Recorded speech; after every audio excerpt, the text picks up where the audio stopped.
Sebelum mulai jangan lupa dukung dan subscribe channel kami. Syakik bin Ibrahim, nama kunyahnya Abu Ali, adalah seorang guru dan ulama sufi yang tinggal di kota Balkah, termasuk wilayah Khurasan, sehingga lebih dikenal dengan nama Syakik al-Balhi. Ia berasal dari keluarga saudagar yang kaya raya, dan akhirnya mewarisi pekerjaan menjadi pedagang yang sukses juga. Ia wafat pada tahun 194 Hijriah atau 810 Masehi. Hidupnya selalu bergelimang kekayaan dan kemewahan dunia, hingga ia mengalami suatu peristiwa yang mengubah jalan hidupnya menjadi seorang sufi yang zuhud. Suatu ketika ia sedang membawa kafilahnya ke Turki, dengan membawa bermacam-macam barang dagangan. Di sana ia melihat sebuah tempat penyembahan berhala, dengan para pelayan atau pekerjanya yang berkepala gundul dan mencukur halus jenggotnya, serta berpakaian serba hijau.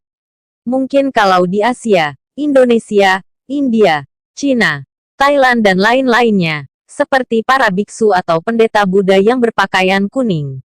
Syakik tertarik untuk memasuki tempat tersebut sekaligus berdakwah kepada mereka untuk meninggalkan penyembahan berhala dan memeluk agama Islam.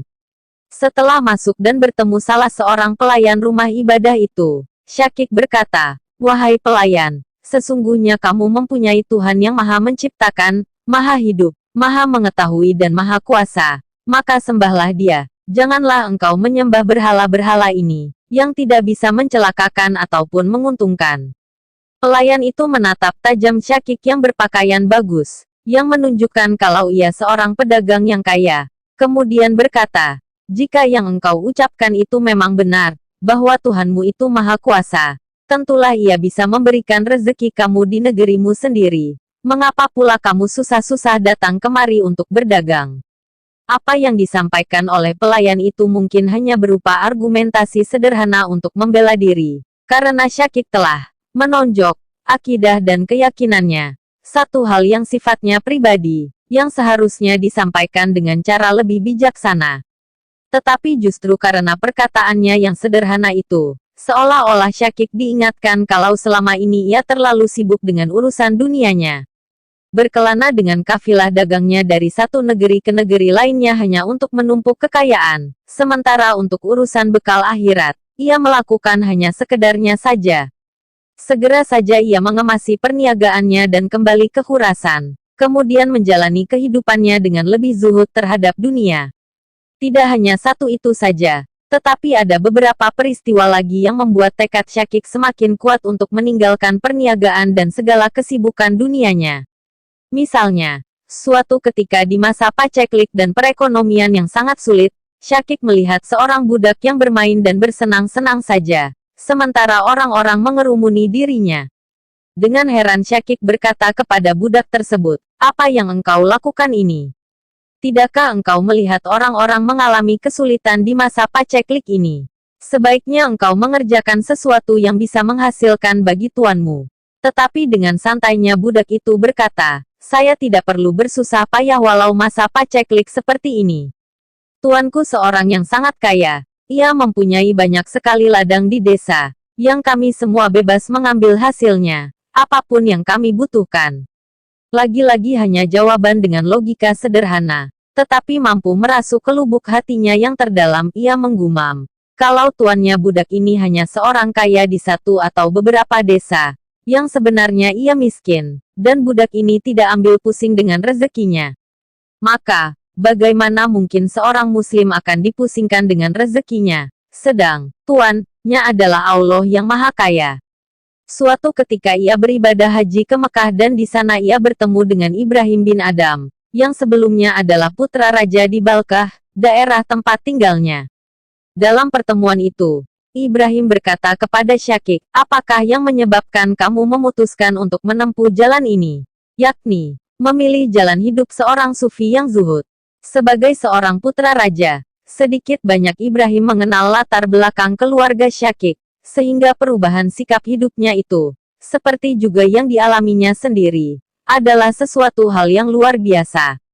Dari banyak peristiwa yang dialaminya sehingga memantapkan dirinya menempuh jalan hidup seorang sufi, Syakik menceritakan salah satunya. Ia berkata, Aku pernah melewati suatu padang yang sangat luas, dan kulihat seekor burung yang patah kedua sayapnya, tetapi ia masih hidup.